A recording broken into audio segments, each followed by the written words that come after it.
Hi, Susan Norwell here. So excited to come to you during Rett Syndrome Awareness Month. I am thrilled. I typically wear a t-shirt talking about Rett syndrome everywhere I go. I mean, when I go into schools, when I'm working out, when I'm running, and I find that it's amazing the number of people that ask me about it, and then it gives me a chance to explain about just how wonderful the kiddos are, but also what their struggles are. And so it's just spectacular to me that there's just so much more awareness in general about Rett syndrome. I think those virtual billboards are so cool.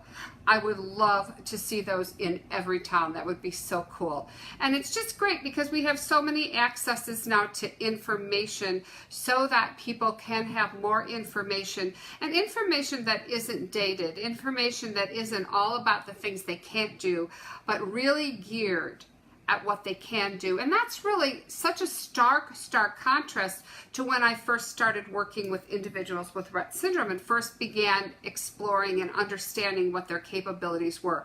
I said to Roger just today when we were talking, I said, I just feel like we're pushing the rock up a hill, but it's going faster now and the rock is getting lighter. There for a while I felt like anytime I said, these girls are really smart and they could do things, people were like kind of judging my, mental stability here. And it's just very different now. And I think that that's a credit to every single person working with a girl or a boy with Rett syndrome, but also every single parent that is out there advocating for their kiddos and being the voice of advocacy, the voice of calmness, so that we explain what they can do, and sometimes the voice of anger when the people don't do exactly what we want them to do. So hang in there. It's a fight worth fighting. So during Rett Syndrome Awareness Month, I just want you to know that everything that we're doing at Rett University is 20% off. Gotta love a sale. All our flip books are on sale and all our courses are on sale. And that's another way that we can make sure that the good word is getting out about the kiddos' capabilities. Because once people take a course, they're like, wait a minute. I just saw videos of kids doing things that I didn't think they could do. In fact, today, I just got an email from a student from UAH, University of Alabama in Huntsville, who came to one of our Rett U workshops. And she wrote and she said, my life was just totally changed by seeing those videos of complex kids being able to do the things that I saw them doing. And she said, I just want to make sure I'm in the right field. What can I do to make sure I can have that kind of effect when I am a teacher? Whoa! That email just made my day. I mean, isn't that what we really are all aiming for? We don't want to just isolated places that kiddos are getting a good education. We want them to be getting a good education everywhere. You know how important literacy is to me personally if you've ever heard me speak. You know how important it is to us at Rett University. I'm not stopping this battle until every kiddo we work with has the opportunity to learn to read and learn to write. They go hand in hand. And once you can read, you can write. Once you can write, you can say anything you want. So if you need resources, if you need tools, that 20% off can help you because we have courses on how to model, how to teach reading, how to teach writing, how to teach decoding. All those things that people don't think are possible, we have it broken down for teachers and parents to be able to learn. So if you work for a school district, or you're a part of an administrator in a school district, get a hold of us because we can show you what's possible, and we can also put together some packages for you that make it easier for schools to be able to do this. So I just want to let you know about a couple of just little personal stories because those are my favorite. I'm just so excited. I got to give a shout out to Juliana. She just got her first report card of this semester. And the girls pulling A's and fully included in a general education program. And here's the deal. Usually by the time kids get to junior high, people are at the door going, oh, no, that's not going to work, that inclusion at the junior high level. Well, guess what? It can work, and it does work, and it is working. And I think the single biggest factor is a staff's willingness. My friend Hector used to say, there's two kinds of people in the world. There's know-it-alls and there's learn-it-alls.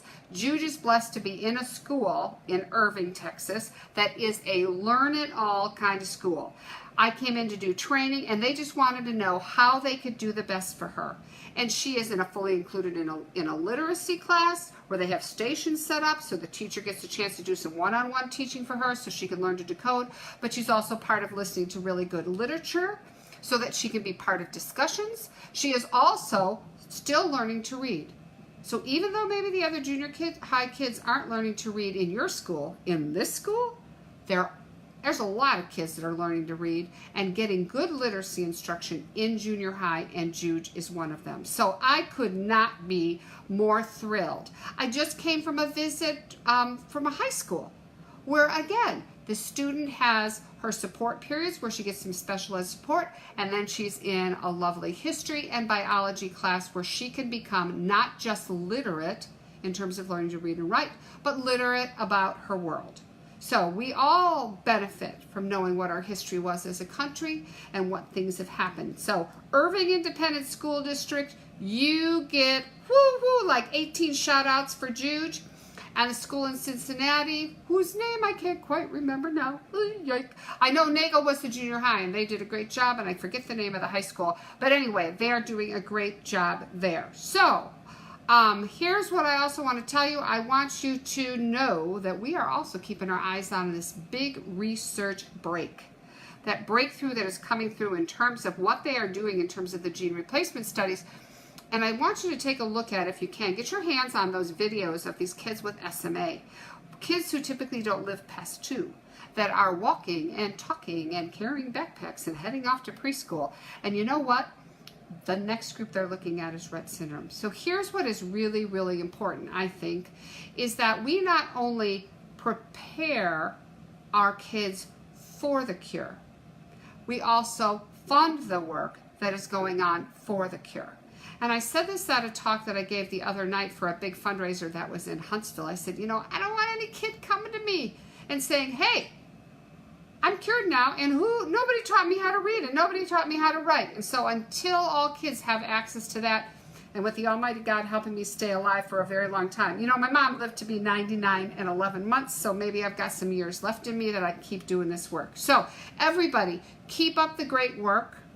We are really excited at Girl Power to Cure and Rett University to help you whenever we can. So please reach out to us. My email is susannorwell@rett-u.org.